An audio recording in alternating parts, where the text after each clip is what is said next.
Hello and welcome to the Complete Podcast Network. I'm Anthony Wilson, recording from Los Angeles, California. On today's show, Jimmy Kimmel returns to the air after a suspension that divided the nation. The Giants make a change at quarterback, and as always, my picks for this week's NFL slate. Let's get to it. So, I'll get to the sports stuff in a minute, but I wanted to start with the biggest news of Tuesday, which was Jimmy Kimmel's return to the air after a 5-day suspension, less than a week, for jokes he made in his monologue last week. For anybody who's been living under a rock and doesn't know how this all started, here's a joke that caused the ban. We hit some new lows over the weekend with the MAGA gang desperately trying to characterize this kid who murdered Charlie Kirk as anything other than one of them and doing everything they can to score political points from it. In between the finger pointing, there was grieving. On Friday, the White House flew the flags at half-staff, which got some criticism. But on a human level, you can see how hard the president is taking this. My condolences on the loss of your friend Charlie Kirk. May I ask, sir, personally, how are you holding up over the last day and a half, sir? I think very good. And by the way, right there, you see all the trucks? They just started construction of the new ballroom for the White House, which is something they've been trying to get, as you know, for about 150 years. And it's going to be a beauty. Yes. He's at the fourth stage of grief, construction. Demolition, construction. This is not how an adult grieves the murder of someone he called a friend. This is how a 4-year-old mourns a goldfish, okay? That ruffled the feathers of America's right wing, including Trump-appointed FCC Chairman Brendan Carr and conservative broadcaster Sinclair and Nexstar, which led to ABC pulling the show off the air. Well, yesterday, on Monday, ABC lifted the suspension, though Sinclair and Nexstar refused to honor the reversal. And so tonight's episode of Jimmy Kimmel Live was perhaps the most anticipated late-night TV episode since probably David Letterman's finale, and before that, Conan O'Brien's crusade against NBC after they took The Tonight Show back from him and gave it back to Jay Leno. In his return, Kimmel gave a 17-minute opening monologue in which he told some jokes, but was also very serious about what happened in the last week. I'm going to play a clip right now.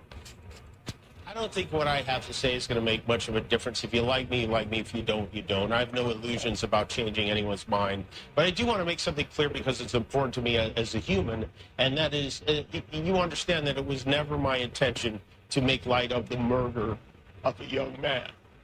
I don't think there's anything funny about it. I posted a message on Instagram on the day he was killed, sending love to his family and asking for compassion, and I meant it. I still do. Nor was it my intention to blame any specific group for the actions of what it was obviously a deeply disturbed individual. That was really the opposite of the point I was trying to make, but I understand that to some that felt either ill-timed or unclear, or maybe both. And for those who think I did point a finger, I get why you're upset. If the situation was reversed, there's a good chance I'd have felt the same way. I have many friends and family members on the other side who I love and remain close to, even though we don't agree on politics at all. I don't think the murderer who shot Charlie Kirk represents anyone. This was a sick person who believed violence was a solution, and it isn't. Ever. Now, about 2 hours, exactly 2 hours actually, before Jimmy returned to the air, President Donald Trump posted the following to Truth Social, and I quote, "I can't believe ABC fake news gave Jimmy Kimmel his job back. The White House was told by ABC that his show was canceled. Something happened between then and now because his audience is gone and his talent was never there. Why would they want someone back who does so poorly, who's not funny, and who puts the network in jeopardy by playing 99% positive Democrat garbage? He is yet another arm of the DNC and, to the best of my knowledge, That would be a major illegal campaign contribution. I think we're going to test ABC out on this one. Let's see how we do. Last time I went after them, they gave me $16 million. This one sounds even more lucrative. A true bunch of losers. Let Jimmy Kimmel rot in his bad ratings. So Kimmel, he addressed Trump during the monologue as well. And I am a tiny part of the Disney Corporation. They welcomed me back on the air, and I thank them for that.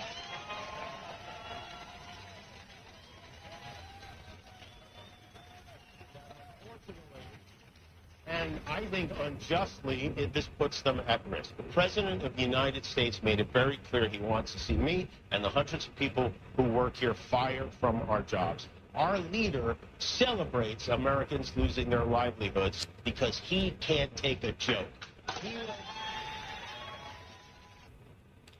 And this is another. Well, this is a joke that Jimmy told at Trump's expense.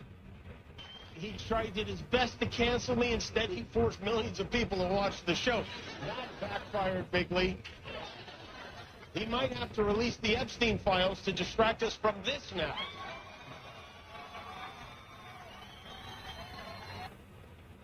So that was a zinger or a sick burn, I guess. Now, as I record this, I'm on the West Coast. Like I said, I'm in Los Angeles. So I don't know if what else Jimmy said. Like I said, the whole monologue, he had finished that by the time I started recording. And it was, I think the show was finished by the time I started recording. But I don't know if he said anything else to close the show or whatever. There was a rumor that, some people on social media, a couple of posts I saw that said that Gavin Newsom was going to be on the show. I don't think that happened. I know Newsom was on Colbert tonight. So, yeah, I think hopefully that was pretty much the gist of what Kimmel had to say. Again, I'm on the West Coast, so it hasn't actually aired on the West Coast, but it aired on the East Coast already, and so I just pulled those clips from social media. So, yeah, man, I just think that Jimmy, in his monologue, he acquitted himself well. As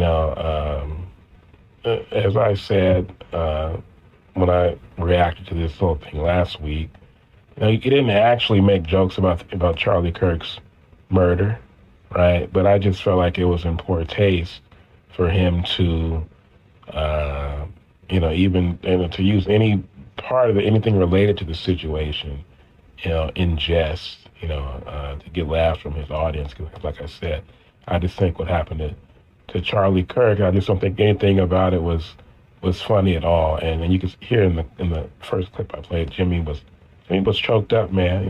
Jimmy's not some evil guy or something like that who would make light of a young man, being so gruesomely murdered like that. So I think Jimmy did well tonight. He came out, he made it clear, that like I said, he's not some sicko like some of these other people on the left who would make a joke about what happened to Charlie Kirk.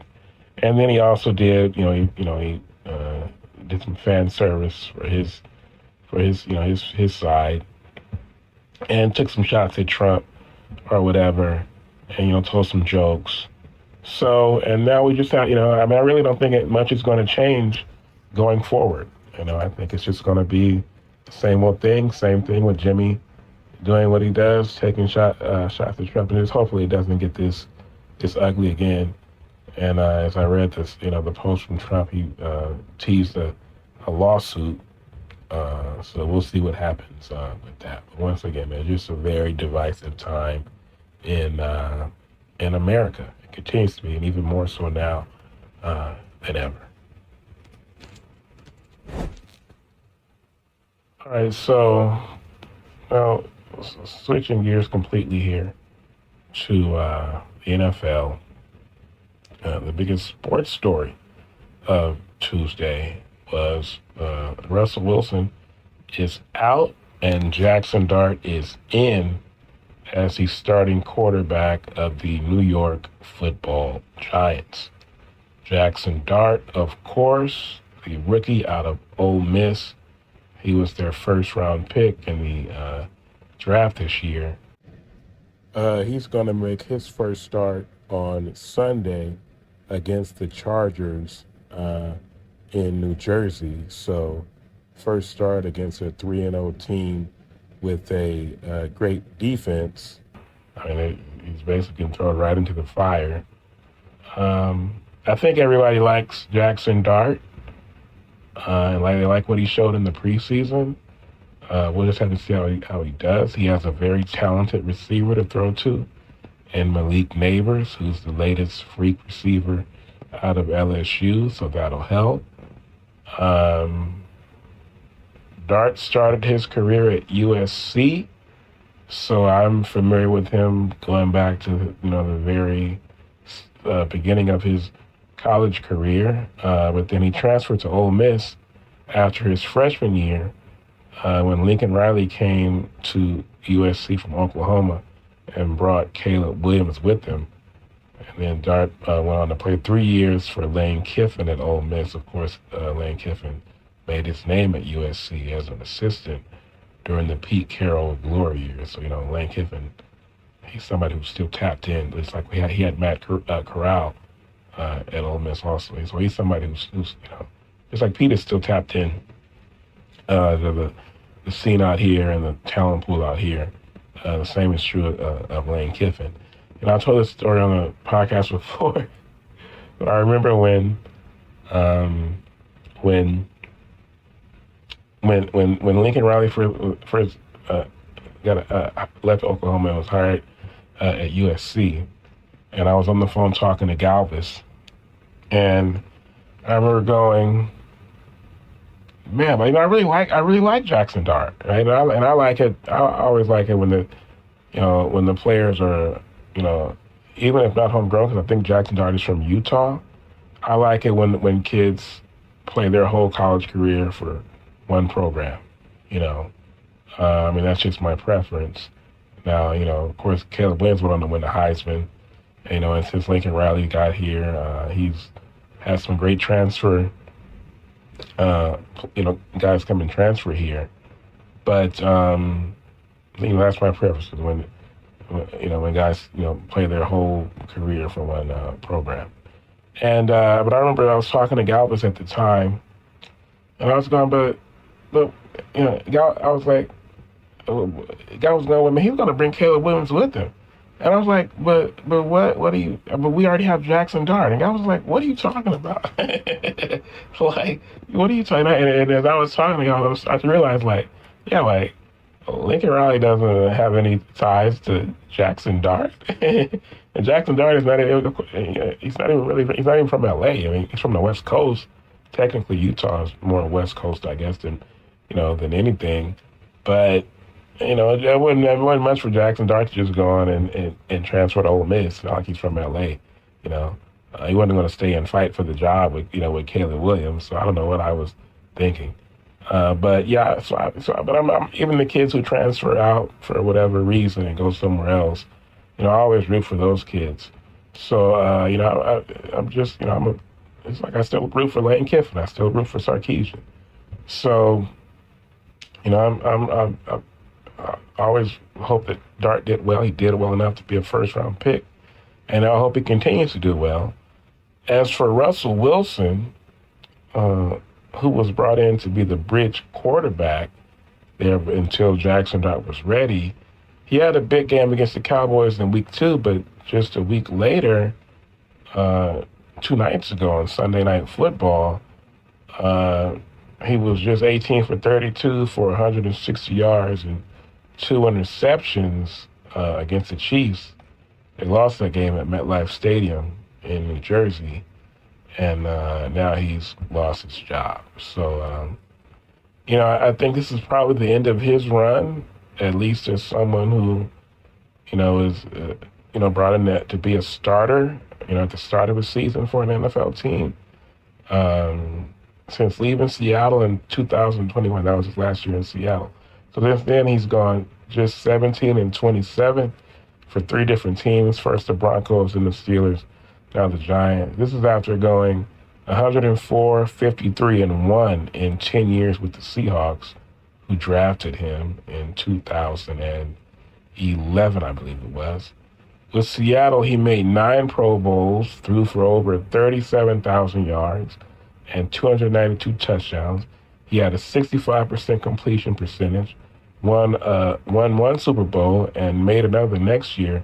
But of course, he threw that infamous pick at the goal line to Malcolm Butler against the Patriots. It should have been back-to-back. They just handed the ball to Marshawn Lynch. And all told, he's a 10-time Pro Bowler with 353 career touchdown passes and a 99.4 career quarterback rating. And he's a champion, as I mentioned.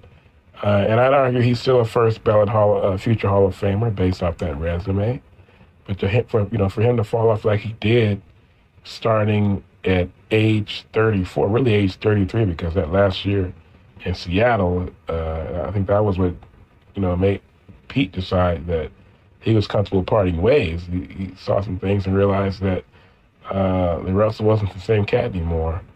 For sure that what's happened these last 4 years, it has not been a good look for his legacy. And I can't think of another quarterback who fell off that relatively early after being that good for 10 straight years, So, but yeah, I think overall, if you look at the totality of his career, it'd be impossible to keep him out of the Hall of Fame, even on the first ballot. It just feels weird because it's like kind of a lopsided career, because at 33, 34 years old, especially in this era with the advancements in technology and medicine and training, you got guys, Drew Brees and Tom Brady, they played well, and they played into their 40s playing good football. And so for Russell to fall off like he did before he really, he was hitting his, hadn't even hit his mid-30s yet, really. Like I said, it wasn't a good look. And the thing is that because of recency bias, that's what people remember what happened more recently. And you'll get a pass if you go look back. You're supposed to look back going off, but his decline just started relatively early compared to most quarterbacks in this era, especially. Now Jackson Dart, he didn't throw a pass in the Giants' first 3 games, but he appeared in two of the games. He carried the ball twice. The Giants had some packages for him. They got him a little bit of game action just as a runner. Now the Chargers are a tough matchup for a quarterback making his first start. I know some people were saying, wait until week 5 against the Saints, who are 0-3, but I guess it couldn't wait because Brian Daboll is coaching for his job. So the Jackson Dart era will begin on Sunday against the Chargers. Elsewhere in the NFL, I wanted to make I kind of wanted to toot my own horn, because I told everybody last week that the Vikings, who started Carson Wentz on Sunday because J.J. McCarthy, the rookie, or not a rookie, he didn't play at all last year. He missed the whole year. So he's basically a rookie, de facto rookie. He suffered a high ankle sprain in week 2, and he's going to miss 2 to 4 weeks.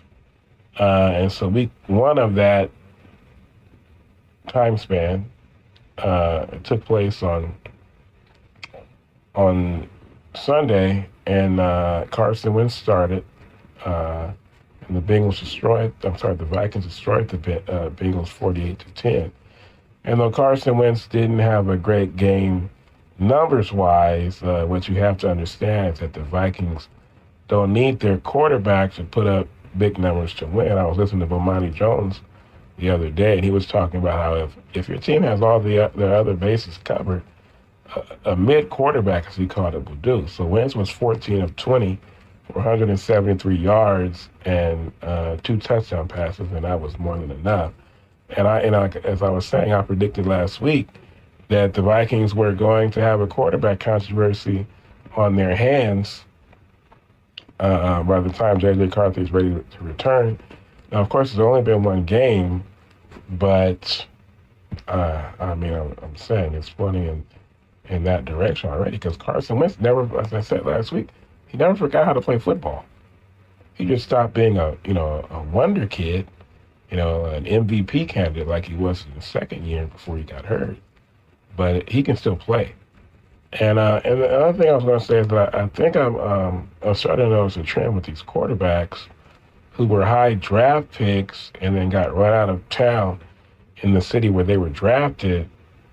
And basically they took a couple of, you could call it like research years, basically. It's a couple stops where they got to learn under, head coaches who double as QB whisperers, and now they've rebuilt themselves in their current situation. So Carson Wentz, he spent his first 5 years with the Eagles, then he played a year in Indianapolis, then he played a year in Washington, and then what happened was he spent the last 2 years, he was with the Rams in 2023, and last year he was with the Chiefs. So he spent 1 year basically in an apprenticeship under Sean McVay, and the next year, same thing under Andy Reid, and now he's with KOC in Minnesota, and it's all starting to, it's fitting, it's making sense again.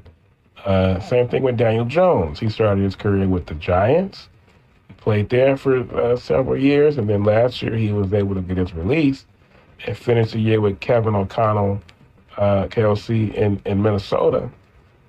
And you see how Daniel Jones has been pretty much the best quarterback in football so far for the Colts. They're 3-0 this year. Sam Darnold, he started his career with the Jets. Then he did a year in Carolina, which he was doing okay until Christian McCaffrey got hurt. Then he did a year in San Francisco under Kyle Shanahan 2 years ago. And last year, he firmly revamped his career in Minnesota playing for KOC. And I think his time in San Francisco playing under Shanahan, another QB whisperer, that helped prepare him for what happened last year in Minnesota. I think Minnesota is like the mecca for QB rehabilitation. KLC is so good there. And now in Seattle, he can sort of operate on his own without that type of guru guiding him, because he learned so much from his last 2 stops. And then last but not least, you have Mac Jones, who started for the injured Brock Purdy the last 2 games in San Francisco. He played under Kyle Shanahan, and he won both those games. That's after being around in New England and spending a year in Jacksonville. So again, I think when you have a quarterback who was drafted high, but flopped or flamed out where he was drafted, the path for him is for such a quarterback is, if you want to rejuvenate him, or you can't even say rejuvenate in some of these cases. Really, Carson Wentz is the only one who was ever good before he started. I mean, it's just been one game, but it's possible. Like I said, I predict that Carson Wentz is going to have like a mini comeback run that's going to, have Vikings fans question if he should be the man in Minnesota, at least for this year going forward. The other guys were never good until they, got to, like I said, spend those years kind of like interning and learning under those QB gurus. But you take a guy like that, you send him to Shanahan, you send him to Andy Reid, you send him to KOC, or you send him to Sean McVay, and it'll start looking like something, or in the case of Carson Wentz, looking like something again. So, yeah, man. Now, let's get to these picks. Week 4 starts Thursday night, the Thursday night game. We got the Seahawks at the Cardinals, two 2-1 football teams. Sam Darnold led the Seahawks into Pittsburgh last week and got the victory, while the Cardinals lost a heartbreaker against the 49ers. It's a close matchup. I'm starting to think, like I said, I talked a little bit about Sam Darnold there, that he is actually a good quarterback now after the experiences he had the last 2 seasons and what he's learned. But, screw it. It's a close one. Seattle's a 1.5 favorite. Now, once again, I don't pick against the spread. But it's interesting that Seattle is a favorite on the road. I could see that happening. But also, at some point, the Cardinals do have to have a good team under Kyler Murray, don't they? So, that's pretty much a pick 'em. But I'll go with my heart on this one. I'll pick the Seahawks. Then on Sunday, the NFL doubling game at 6:30 a.m. Pacific. It'll be the Vikings at the Steelers. And as much as, I'm on the Steelers bandwagon with Aaron Rodgers, but I'm throwing myself out there for Carson Wentz, so I got to go with the Vikings. Then we got the Chargers at the Giants. I talked about that game earlier. Obviously, Jackson Dart making his first start all over the Chargers, and the Chargers are 3-0. So Chargers easily. Then you got the Titans at the Texans, 2 0-3 teams. I like the moxie of Cam Ward in Minnesota, but come on, Texans. You guys got C.J. Stroud. You got Nico Collins. Win a game. You guys are 0-3, and they're 7.5-point favorites. They'll probably get it done. After that, we got the Commanders at the Falcons. Commanders 2-1, Falcons 1-2. Falcons got their asses whipped last week at the Panthers. Give me the Commanders. Then we got the Saints at the Bills. Obviously, the Saints might be the worst team in football. The Bills might be the best team in football. Bills 16.5-point favorites. Give me the Bills. 2 undefeated teams. Somebody's always got to go. The Eagles at the Buccaneers. The Buccaneers keep winning close games, but that's what the Eagles do also, and the Eagles are the champs. I'll take the Eagles. Then we got the Browns at the Lions. The Browns were actually able to get a win last week against the Packers. But the Lions, man, they seem to be silencing any doubts, including doubts I had about how they would look without Ben Johnson. They also want to have their Aaron Glenn went to coach the Jets. So without their 2 coordinators, they're starting to, after that shaky first week against the Packers, they're starting to look like the Lions again. They're 8.5-point favorites at home. There's no reason to think they won't take care of business. Although the Browns did beat the Packers, so who knows? If the Browns beat the Packers and the Packers beat the Lions, that should mean the Browns will beat the Lions, right? But I don't think so. Then you got the Panthers at the Patriots. It's good for the Panthers. They got that little win last week. But the Patriots have Mike Vrabel now, and Drake May is a more talented quarterback. I think Bryce Young is talented. He's just too small.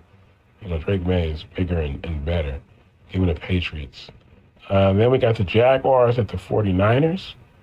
The Jaguars are better this year with the Niners. They just know how to win games. And once again, Mac Jones, as I said,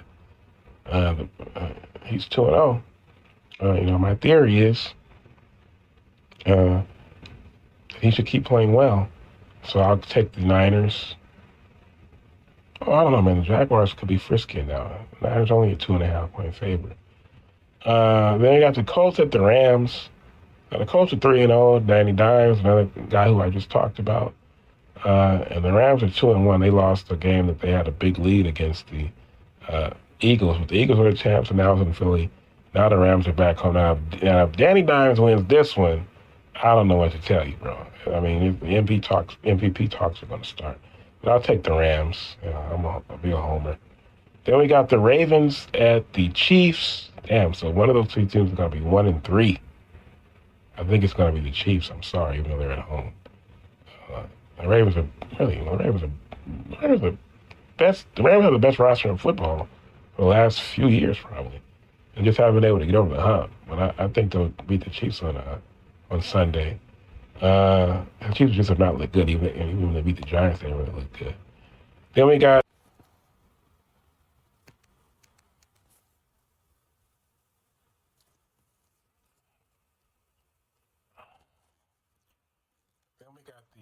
the Bears at the Raiders. 2-1-2 teams. The Bears looked a lot better last week against the Cowboys, while the Raiders have lost 2 straight. I would say that I'm on the Caleb Williams bandwagon. Like I said, he went to USC. I think he's one of the most talented college quarterbacks I've ever seen. I think he has all the tools. And the Raiders, as much as I love Pete Carroll, and as much as I'm on the Pete Carroll bandwagon and have been for the last 25 years, I think that, like I said, year one for the Raiders is under Pete Carroll is always the reset, rebuild the culture year. So if they fall to 1-3, that's okay. They're just getting started. But for whatever reason, Ben Johnson in year one is like, he honestly is nothing. I mean, he's job security couldn't be better. But I think because people are already putting like Caleb Williams like on the hot seat. Like Bill Simmons joked that if Caleb Williams hadn't played as well as he did on Sunday, like people were trying to get ready to send him to the CFL or something. So I think there's a little bit more urgency with the Bears. So I'll take the Bears. Then on Sunday night we got the Packers at the Cowboys. Man, that's gonna be one hell of a. It's going to be a movie. Man, that's going to be a crazy one. There's no reason I think the Cowboys can win that game, though. So I'll take the Packers. And then on Monday night, the Jets and the Dolphins, 2 0-3 teams. I don't know if Justin Fields is going to play or not. But regardless, I mean, the Dolphins need to win a game. Man. They still have some good players on that team. So I'll take the Dolphins. All right, so before I get out of here, just a reminder to hit that subscribe button next to the Complete Podcast Network and to follow the show on Twitter and Instagram at TC Pod Network. You can also send feedback and mailbag questions to CompleteLakersPodcast@gmail.com. I am out.